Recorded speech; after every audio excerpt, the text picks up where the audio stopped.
Sekarang saatnya baca komentar warga bumi. Let's go.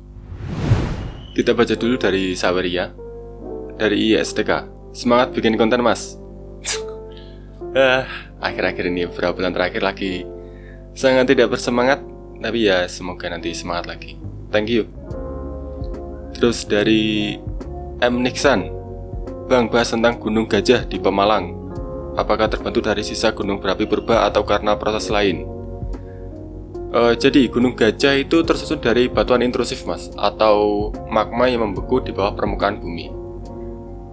Nah itu magmanya itu jenisnya itu diorit.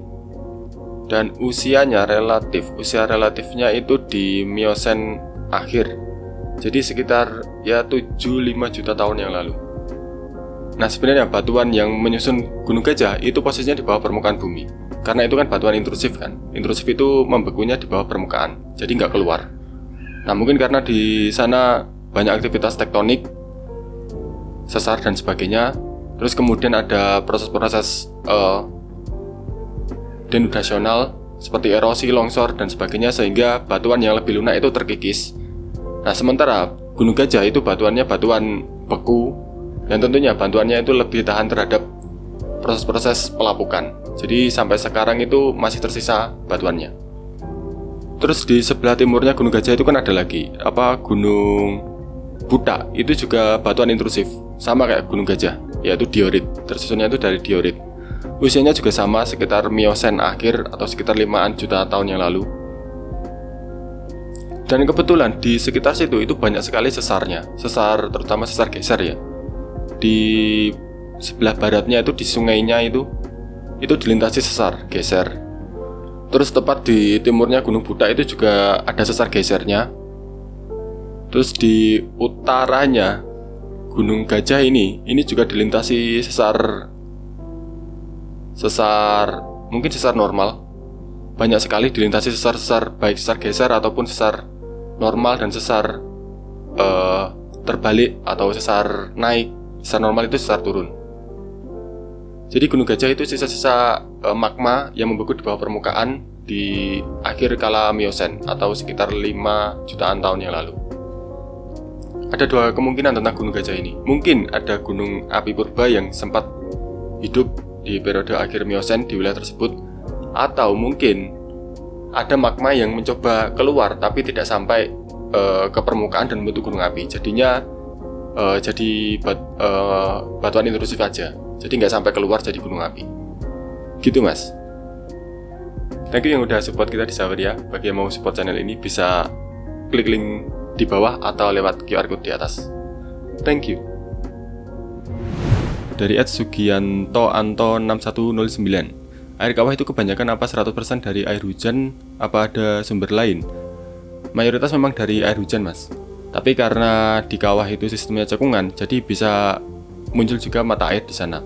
Terus kalau kawahnya itu kawah magmatik, itu bisa juga dari air dari kawah. Memang dari sumber magmanya itu. Jadi airnya itu bisa dari bawah juga. Tapi memang kalau mayoritas ya tetap dari air hujan, karena kan bentuknya cekungan kan. Jadi menampung air. Tapi kalau mau membedakan apakah kawahnya itu masih aktif atau tidak aktif, yaitu sederhana, dilihat dari warnanya aja. Kalau warnanya seperti warna air umumnya, kayak warna danau, warna air di laut, air di sungai, ya itu biasanya memang hanya dari air hujan atau mungkin mata air. Tapi kalau warnanya itu sudah aneh-aneh, kayak misalkan toska, merah, hitam, kuning, dan sebagainya, itu berarti sudah bercampur dengan gas dari kawah, dari gunung api, yang berarti gunung apinya masih aktif. Seperti itu. Next, dari @Faisal Amiruddin 6008. Mas Nera Tanglet, iseng-iseng lihat game Selat Hormuz, terus lihat daratan Iran. Di gurun yang sebelah pesisir Selat Hormuz itu ada banyak gumpalan-gumpalan yang di game dinamai Salt Dome. Bisa jelaskan kah itu apa? Gimana terjadinya? Karena sekilas kalau dilihat dari bentuk mirip kayak lava dome di puncak-puncak gunung. Jadi di sebagian wilayah Iran itu ada yang namanya disebut sebagai pegunungan Zagros atau Zagros Mountain. Nah, Zagros Mountain itu hasil dari tumbukan lempeng antara lempeng Eurasia dan lempeng Arabia yang terjadi di sekitar periode Miosen atau sekitar 25 sampai 5 juta tahun yang lalu. Jadi di sana itu membentuk jadi di sana itu banyak membentuk lipatan-lipatan. Nah, karena adanya tabrakan lempeng tadi antara lempeng Eurasia dan lempeng Arabia. Nah, itu terjadi sebagian wilayahnya itu yang sebelumnya di bawah permukaan laut itu terangkat. Makanya di sana itu banyak sedimen-sedimen yang itu asalnya itu dari laut, sedimen laut.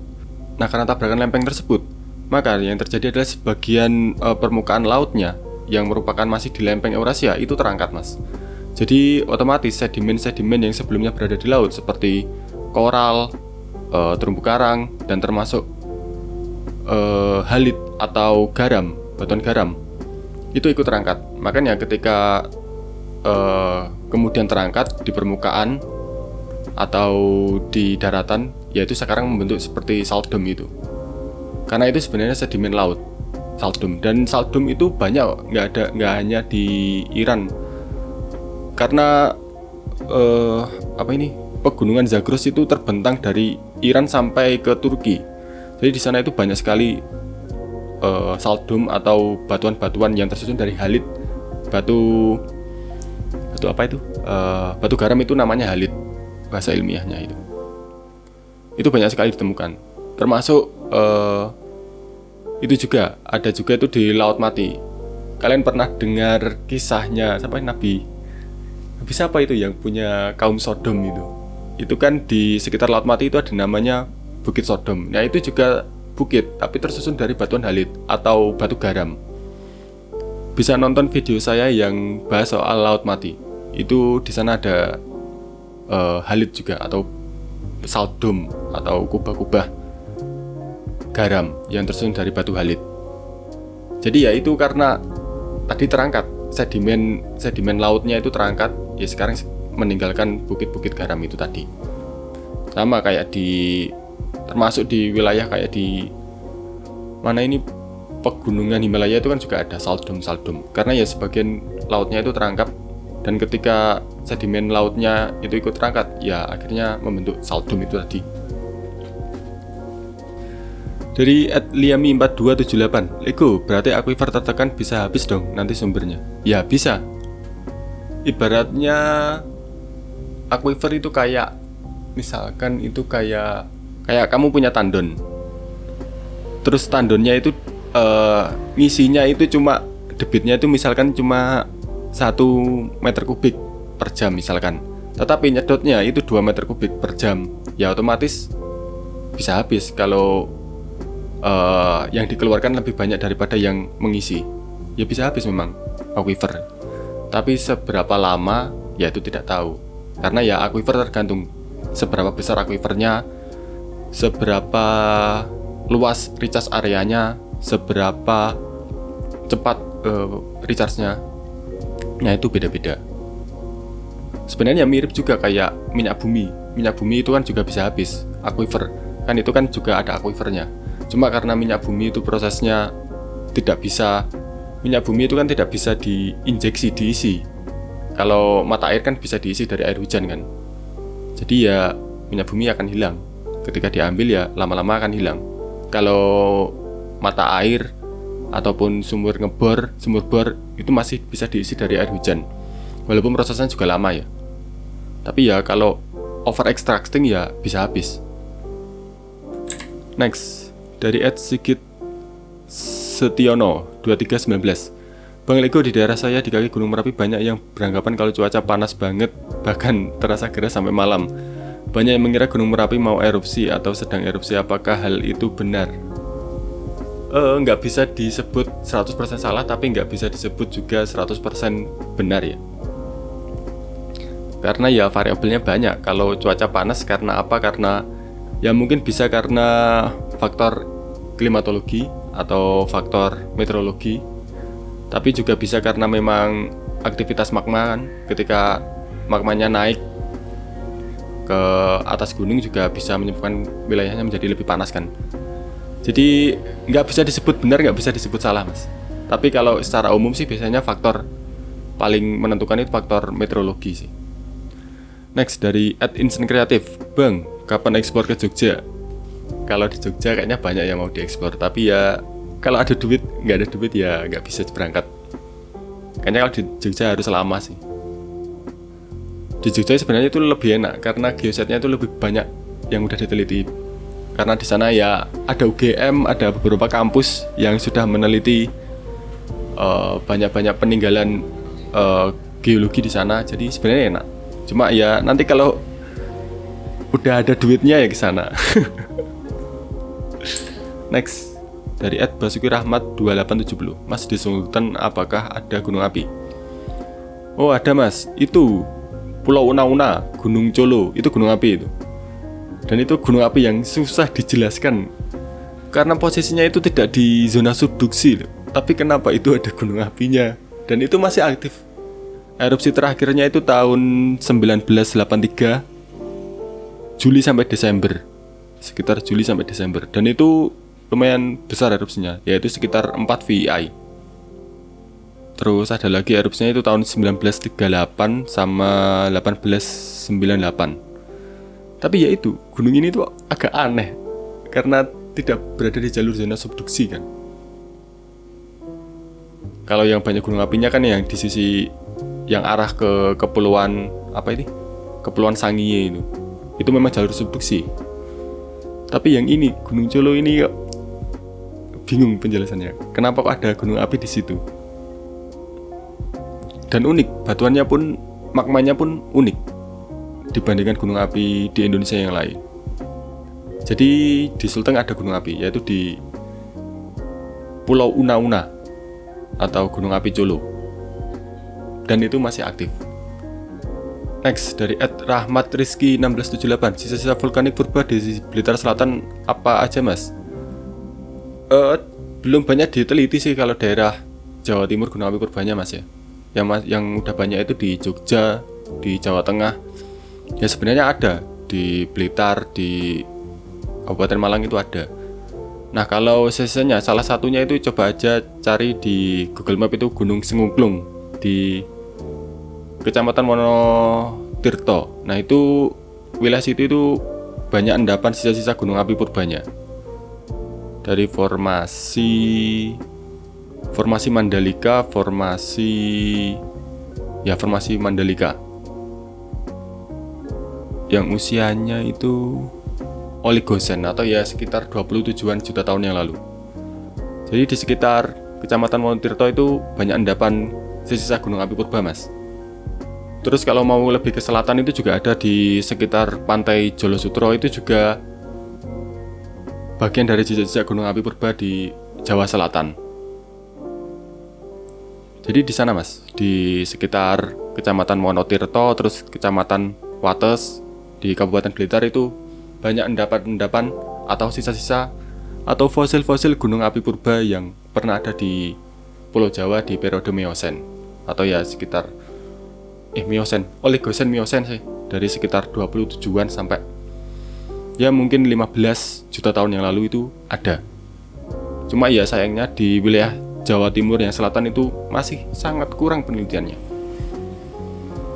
Jadi belum bisa dideskripsikan secara detail proses-prosesnya, terus di wilayah mana yang menjadi mungkin pusat kawahnya, terus karakter erupsinya seperti apa, itu belum bisa terdeskripsi secara detail. Next, dari @uca9337. Singhul 50 kota Sumatera Barat gimana Bang? Nah, singhul yang di Kabupaten 50 kota itu juga malah lebih aneh lagi Mas dibandingkan yang terjadi di Aceh kemarin itu. Yang di 50 kota ini tuh juga endapan dari gunung api. Dari gunung api mana ya ini? Cuma penjelasannya batu apung dan matris kaca kelakar. Ini tuh endapan vulkanik juga Mas. Kalau singhul kan umumnya itu dari kars atau endapan batu gamping atau batu-batuan karbonat. Nah ini di 50 kota ini tuh juga endapan vulkanik, sama kayak yang di Aceh. Cuma yang di Aceh itu lebih mudah diidentifikasi kan, karena karakternya itu memang berada di tepian tepian sungai kan, tepian apa yang nyebutnya kalau di Sumatera itu, di tepian ngarai. Kalau yang di Aceh itu gampang banget dijelaskan karena itu memang kan mengikuti jalur ngarai kan. Jadi udah jelas itu tipe erosi. Tapi kalau yang di 50 kota ini lebih rumit karena posisinya itu tidak berada di jalur ngarai. Terus ukurannya pun kecil, kayak lokal kan. Terus berasal dari endapan vulkanik. Jadi saya tidak bisa menjelaskan ini. Dari Trihadi Kurniawan 2475 masih mengingat pergerakan lempeng tidak pernah berhenti, berarti wilayah selatan Gunung Kidul termasuk rawan bencana ya? Ya rawan mas, rawan bencana tektonik, gempa bumi ya terutama. Tapi ya untungnya mas, wilayah Gunung Kidul itu nggak banyak sesarnya yang bagian selatan. Walaupun rawan gempa bumi ya memang ya, karena semua wilayah Pulau Jawa yang berada di selatan itu rawan gempa bumi. Cuma kalau di wilayah Gunung Kidul itu relatif aman sih, dari struktur sesarnya itu sangat jarang dibandingkan kayak Trenggalek, kayak Pacitan, terus kayak Bantul itu lebih rawan sesar di sana. Kalau Gunung Kidul ya mungkin bahayanya dari tektonik atau gempa dari Samudra Hindia aja. Kalau sesar-sesar lokal itu relatif lebih aman dibandingkan Pacitan, dibandingkan Trenggalek, dibandingkan Bantul. Jadi ya kayaknya yang lebih rawan di Gunung Kidul itu kekeringan ya, bencana kekeringan sih. Karena wilayah Gunung Kidul kan kars. Kalau musim kemarau apalagi kalau terjadi El Nino itu lebih berbahaya. Dari Mas Yono Teknisi 1974, kolumnar join apakah ada yang horizontal bertingkat? Ada mas, macam-macam bentuk kolumnar join itu, tergantung bagaimana magmanya itu bergerak. Ada yang horizontal, ada yang vertikal, ada yang bentuknya radial, ada yang yang kayak mengumpul, macam-macam tergantung arah pergerakan lavanya. Salah satu kolumnar join terbesar yang pernah saya lihat dan saya pengen ke sana itu ada di Jawa Tengah, dan itu gede banget dan bentuknya itu horizontal. Jadi horizontal banyak banget naik gini. Kapan-kapan saya pengen ke sana. Dan itu ditambang kalau nggak salah batuannya itu. Dan nggak pernah ribut ngomongin itu yang aneh-aneh ya. Yaitu dianggap batuan biasa aja. Dan itu bertingkat, bener-bener kayak tangga gitu. Banyak banget di Jawa Tengah. Ada. Lokasinya adalah. Kapan-kapan kalau memang ada waktu dan duit, kita ke sana. Next dari Ridwan Ramadhani 1704, bentuk kelut mirip sama Pinatubo. Ya, bentuk kawahnya itu mirip. Karena ya memang karakter erupsinya itu mirip, yaitu tipe Plinian. Pinatubo kan juga tipenya Plinian. Jadi biasanya kalau tipe Plinian itu memang memiliki lubang kawah yang cukup besar dan terbuka. Karena kan erupsinya itu sangat eksplosif kan. Dan rata-rata erupsinya itu mengarah langsung ke atas, nembak ke atas. Dan itu bisa berpuluh-puluh kilo, belasan sampai puluhan kilo. Bisa di atas 20 juga. Jadi ya itu bisa jadi salah satu ciri gunung api yang letusannya itu eksplosif dan punya kolam erupsi tinggi, itu biasanya memang memiliki lubang kawah yang cenderung terbuka, besar, dan cukup dalam. Ya contohnya kayak ini, Kelut, Pinatubo, Tambora. Itu kan tipenya Plinian semua. Kalau Tambora bahkan ultra Plinian, lebih gede lagi. Dan Pinatubo itu juga menjadi salah satu gunung api yang pernah erupsi terbesar di abad ke-20, tahun 19, lupa saya, 80, 90. Pokoknya itu salah satu erupsi terbesar. Next, dari Muhammad Nuruddin 394, Bang, tolong kapan bahas struktur Richard yang ada di negara Mauritania. Aku penasaran banget sejarahnya. Struktur Richard apalagi ini? Menarik ini, kayak bentuknya kayak mata ini. Kayak di Eye of Sahara, terus Eye of Borneo.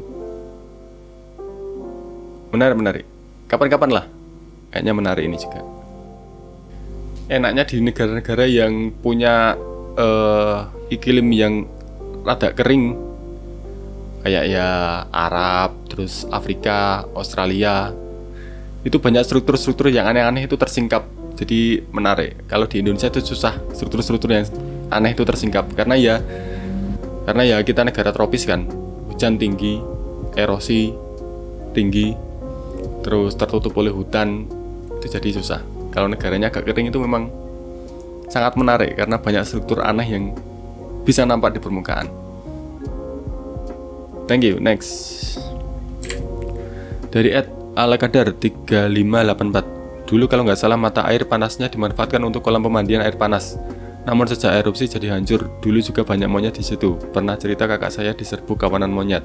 Oh, ini yang mata air panas Gunung Kelut ya? Iya juga sih. Di situ kayak kan masih kayak liar banget kan.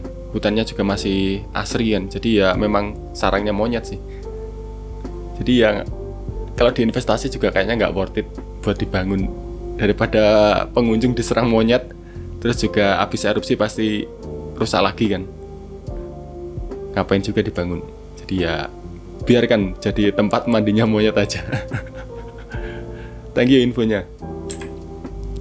Dari @faizalamiruddin 6008. Mas, aku ada pertanyaan aneh. Bahasa Indonesia aja mas, kalau tanya mas. Di banyak daerah di Indonesia seringkali ada mitos-mitos seperti batu yang nggak bisa dipindah atau geser, yang mengakibatkan proyek-proyek macam pembangunan jalan akhirnya jalannya dibuat berbelok menjauhi batu. Nah pertanyaannya, ada nggak kajian penelitian yang bisa menjelaskan fenomena batu nggak bisa dipindah semacam itu? Oke, yang pertama mas ya, batunya itu tidak dipindah atau digeser, tapi dipotong. Itu pun motongnya pakai bom biasanya. Jadi diledakkan, dipotong, bukan digeser. Yang mana ada batu digeser, emangnya batunya itu kayak kerikil digeser. Jadi nggak ada yang namanya batu dipindah atau digeser, itu nggak ada. Yang kedua, yang ini paling penting sebenarnya. Harusnya pertanyaan semacam ini itu ditanyakan kepada ahli yang mengerjakan proyek tersebut, bukan ditanyakan ke masyarakat yang nggak tahu apa-apa, yang nggak ngerjakan itu dan bukan ahli. Jadi kalau mengerjakan jalan di wilayah yang bertopografi kasar, itu kan memang lebih rumit secara teknis. Itu ada kajian dari geologi, dari struktur, dari tanah, belum lagi geoteknik, misalkan kestabilan lereng dan sebagainya. Belum lagi kajian secara ekonomi. Apakah misalkan kalau bukitnya itu dipotong itu biayanya cukup? Kalau misalkan bukitnya itu dilewatin pinggirnya aja, apakah secara kestabilan lereng itu aman dan sebagainya. Jadi ya sederhananya itu harusnya ditanyakan kepada ahli yang ngerjakan, bukan ke masyarakat. Misalkan gini, ada tetangga Anda bangun rumah, desainnya aneh lah, desainnya itu nggak umum di wilayah tersebut. Terus Anda tanya, kenapa desainnya gitu ke Pak RT-nya? Ya mana ngerti Pak RT-nya? Ya, harusnya yang ditanyakan kan kepada yang ngerjakan proyek itu, rumah itu, atau yang pemilik rumahnya, kenapa desainnya seperti ini? Bukan ke masyarakat yang nggak tahu apa-apa. Problemnya kan kayak masalah semacam ini kan, masyarakat itu nggak bertanya kepada orang yang mengerjakan itu atau ahlinya yang mendesain jalan tersebut, tapi ketanya ke masyarakat awam. Nah ketika hal semacam ini ditanyakan ke masyarakat yang dia nggak tahu dan bukan ahli, ya akhirnya yang muncul ya jawaban-jawaban yang aneh semacam itu. Mereka akan menjawab berdasarkan background dia, berdasarkan keyakinan dia, pemikiran dia, bukan berdasarkan alasan yang sebenarnya. Nah problemnya jawaban-jawaban semacam itu kan jawaban yang istilahnya simplifikasi kan. Dan jawaban semacam itu sangat mudah untuk disebarkan karena nggak perlu berpikir kan, cukup iya dan tidak, percaya atau enggak, udah. Akhirnya ya jawaban yang semacam itu sangat mudah disebarkan. Padahal jawaban semacam itu kan sebenarnya nggak bisa dipertanggungjawabkan juga. Jawabannya siapa yang ngasih jawaban ini nggak bisa dipindah? Ya padahal ya memang nggak ada dipindah, adanya itu diledakkan, dipotong. Makanya kalau di proyek jalan itu ada namanya cut and fill. Cut itu memotong, misalkan ada bukit, dipotong. Setelah dipotong, nanti materialnya, batuannya, tanahnya itu digunakan di tempat lain untuk menguruk, yaitu fill. Makanya kan cut, motong, bukit, fill, mengisi. Untuk mengisi atau menimbun di tempat lain. Jadi ya memang nggak digeser, mana ada gunung digeser. Cerita-cerita kayak gini kan sama kayak cerita kayak puncak Mahameru, Semeru itu berasal dari Gunung Himalaya. dipotong terus dipindah di Jawa. Ya mana ada mas. Gunung Semeru itu gunung aktif, volcano. Di Himalaya itu bukan gunung api, itu gunung struktural, gak ada gunung api di sana. Terus kalau dipindah siapa yang pindah? Kurirnya siapa? Ya itu kan cerita-cerita sebenarnya cerita rakyat ya. Cerita rakyat yang ya memang ada beberapa cerita rakyat itu yang memang mengandung sisi ilmiah. Tapi ada cerita-cerita rakyat itu yang ya cuma sekedar untuk nyeritain anak kita pas mau tidur aja. Jadi nggak semua itu harus dianggap itu kebenaran. Ada yang cuma ya buat nina bubuk aja. Jadi gitu mas ya. Next dari @hasanibad 4062. Assalamualaikum, mau tanya, kalau Kebumen dulunya adalah lempeng samudra dan Bayat adalah tepi lempeng Jawa Timur, berarti Jogja sampai Magelang dan Semarang dulunya apakah lempeng samudra juga? Apakah ini ada hubungannya dengan pembentukan Gunung Merapi, Merbabu, Telomoyo, dan Ungaran? Jadi dari Bayat ke arah barat sampai di Celetuh di Jawa Barat itu adalah zona sutur mas disebutnya, yaitu Meratus Sutur Zone. Nah itu jalurnya itu menerus sampai ke Pegunungan Meratus di Kalimantan Selatan.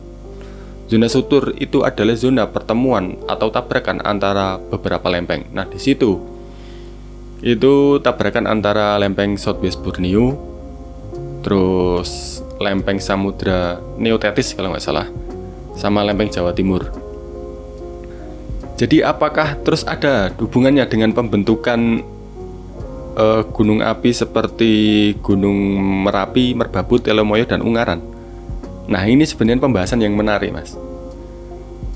Kalau kita perhatikan ya, gunung api yang di timurnya Bayat kayak Gunung Lawu sampai ke timur ke Ijen, itu posisinya itu di tengah semua, dan itu sejajar horizontal ke arah timur, mulai dari Gunung Lawu, Gunung Wilis, Gunung Kelut, Gunung Pudak. Agak utara ini ada Anjasmara sama Arjuna, terus Semeru, Tengger, terus Gunung Lemongan sampai ke Ijen, itu relatif horizontal. Tapi kalau kita ke baratnya Bayat, yaitu mulai dari Merapi, itu jalur gunung apinya itu udah mulai nggak karu-karuan ke utara. Kayak itu kayak modelnya itu kayak tumpuk-tumpuk gitu, kayak mulai dari Merapi, terus Merbabu, terus Ungaran, Andong, Telomoyo, terus sampai di wilayah lebih barat itu kan gunung apinya kan cenderung tidak teratur, nggak kayak yang di wilayah Jawa Timur. Apalagi di wilayah Jawa Barat itu tambah nggak atur-aturan lagi, nggak bisa sejajar kayak yang di wilayah Jawa Timur. Nah itu beberapa ahli itu berpendapat bahwa ini memang pengaruh dari tabrakan lempeng tadi. Jadi kenapa yang di wilayah Jawa Timur mulai dari Lawu ke timur itu relatif sejajar horizontal? Itu karena ya memang itu berasal dari satu lempeng, yaitu lempeng Jawa Timur. Sementara yang mulai dari Merapi ke barat itu gunung apinya cenderung posisinya itu nggak atur-aturan. Itu karena tadi lempengnya itu berasal dari banyak tabrakan lempeng, terus banyak mengakibatkan sesar dan juga kekar mungkin, yang mungkin itu menjadi jalur munculnya banyak gunung api di wilayah baratnya Merapi ke barat.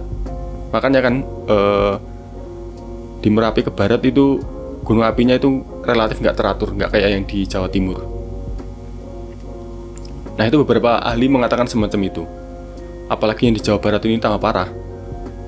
Itu kan Bandung kan dikelilingi gunung api semua itu, dan bentuknya nggak sejajar kayak yang ada di Jawa Timur.